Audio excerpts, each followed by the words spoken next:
Hello, everyone. I believe the recording has started. So this presentation is for the wines made by Girolamo Russo.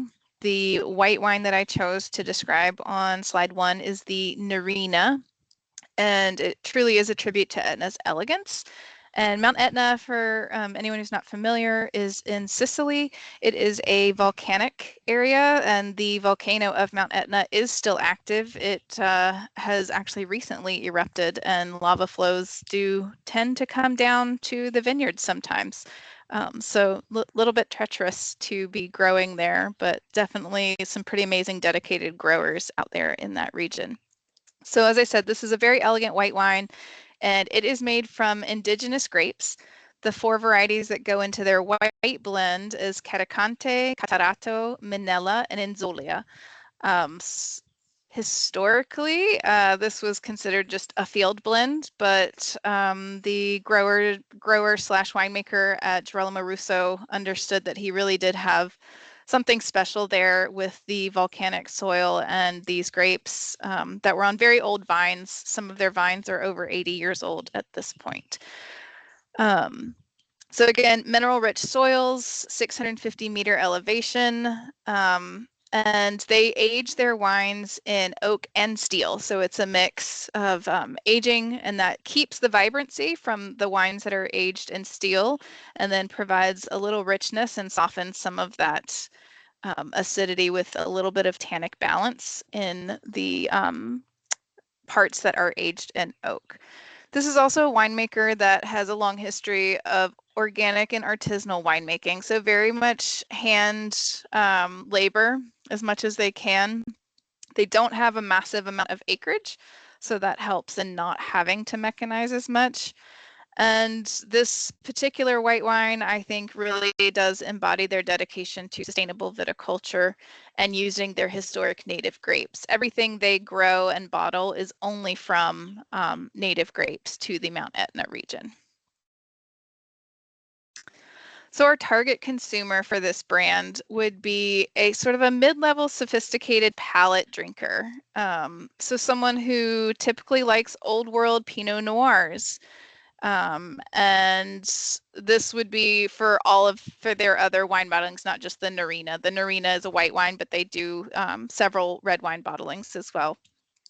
And our target customer would likely have traveled to Europe, hopefully Italy at least once, or that they want to, and that they are someone who would frequent in restaurants and have a little bit more of an income. So that top third income earning, these are not cheap bottles of wine, so we would need people that are comfortable spending the money.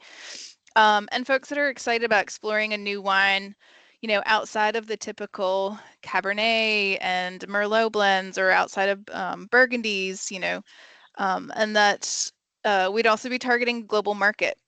So most likely it's drinkers over 30 who have developed the ability to sense terroir in the wines that they drink.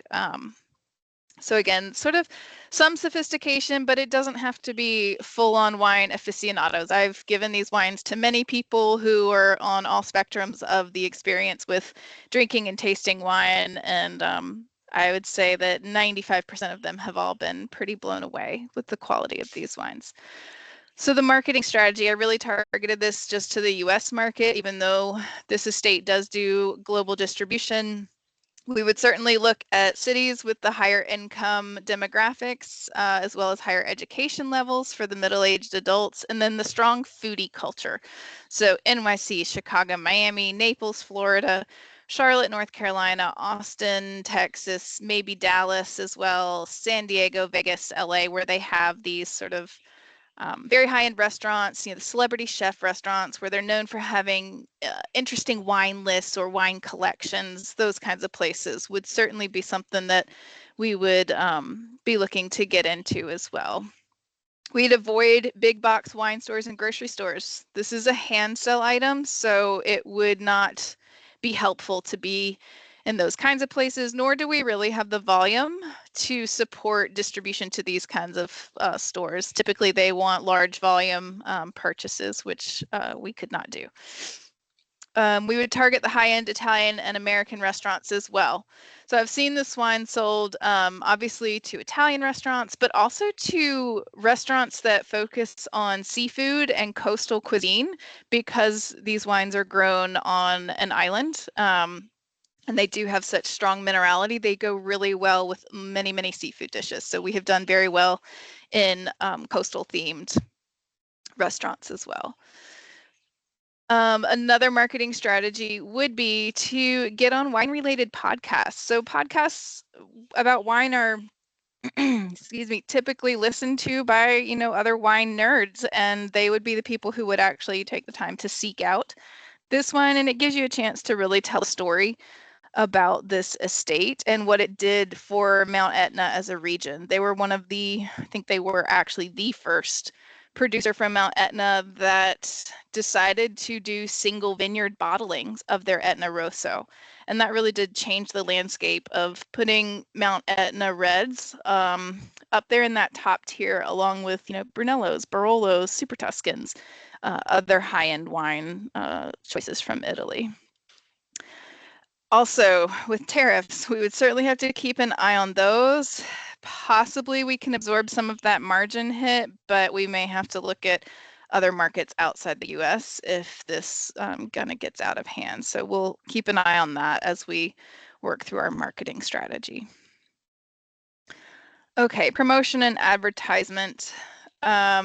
This would really be very targeted and very personal in that. So in our best sales markets, so picking the best cities and regions, I would go there and hold special tasting lunches and or dinners and mix the attendees with existing clients who have done very well selling our wines, and then hopefully some new potential clients. I think it's always great to encourage that word of mouth connection.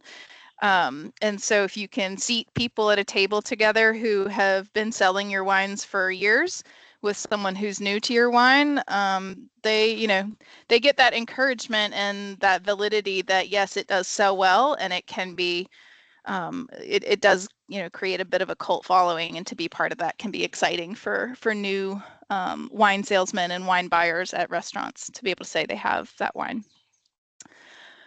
We would also attend special industry tasting events for Italian wines. So, for example, there's one for Brunello that's called Benvenuto Brunello, and that is every year when they release the new vintage of Brunello. So there are many things like that. Obviously, we can't do the Brunello one, but there are multiple other ones that both, there are subsidies through the Italian government for it, and then there are just other events across the country that we could try to join, as well as portfolio tasting. So when the distributor in New York has a portfolio tasting and the distributor on the West Coast has the portfolio tasting, we would make sure a representative there to pour the wines and talk about the wines with all the potential buyers that come through.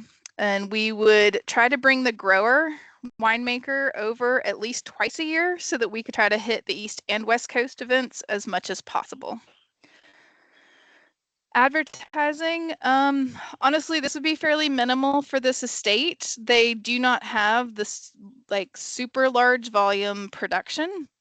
So we would really try to target more industry outlets. So magazines or media accounts that are popular with sommeliers, with wine and beverage directors, with restaurants, with chefs, things of that nature.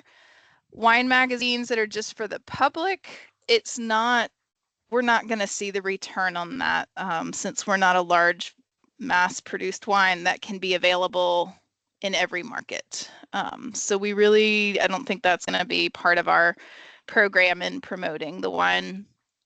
Wine education, so people that do the WSET courses and the Court of Master Somms, we would certainly try to reach out to them. They are usually also very active just in the wine industry in general, so we'd want to make sure they at least know about us. Even if they can't use it in their classes or tasting programs, they can certainly have it on their radar for other events and uses.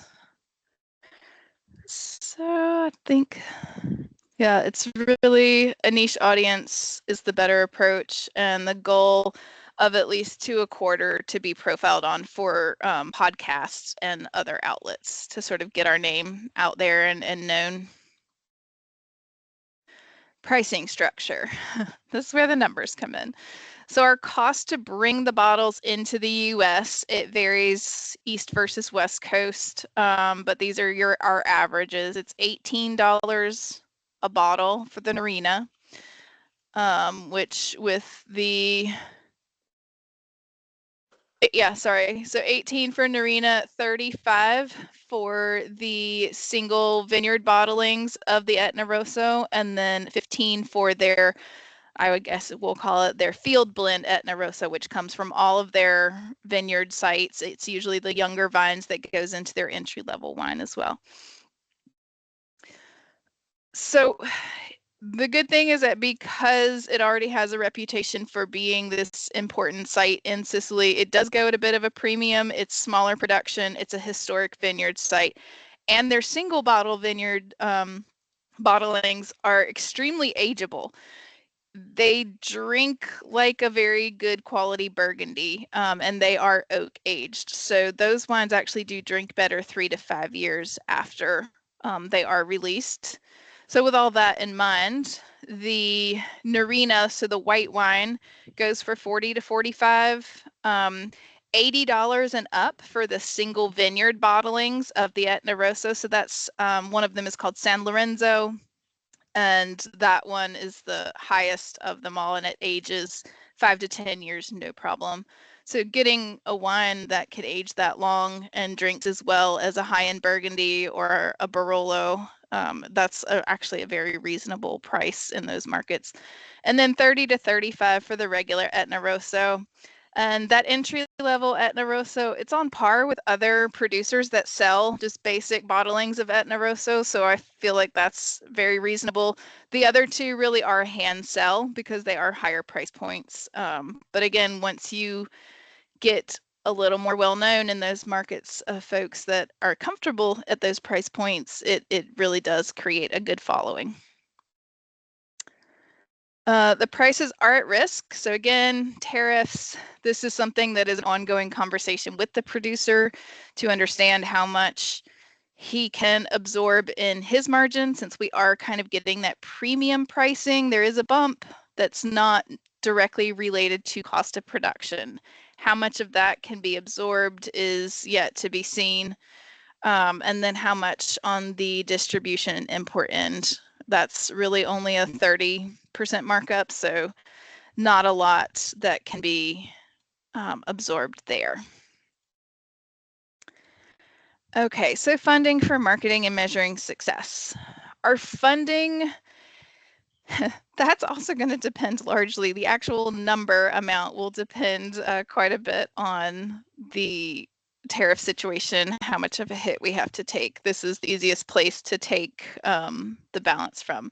But of whatever our final number is, 60% of that budget will be allocated to target trade and or industry audience, not our general public or just straight to consumer marketing. 40% advertising will go towards reaching the public, and this will be more of a test run in the social media ads. This is not something that's really been done with this estate yet, but it certainly can't hurt to at least give it a try. Everybody is on social media, so you're really missing a large potential if you're not even trying to get out there. And we would encourage, the way we would do that is encourage people to post and or tag our wines when they are drinking them or enjoying them or sharing them at a tasting event, whatever it is they're doing with our wines, tag them, post about it. And at the end of the year, we would do a drawing with everybody's entries to get a chance to either get free wine. We're debating on the option to include a trip to Sicily. I think if the response is high enough and there's good participation, we can convince the grower winemaker to do that as well. But definitely we will have free wine to give away, and that will come from us as a distributor slash importer. So how are we going to measure that success? This is really metrics. Social media accounts, can give you a lot of metrics on who's looking, how long they're looking, what they're doing, how many times you're tagged, how many times you're posted about, how many likes you get. There's a lot of metrics to pull from the social media campaign, so that will be very numbers based.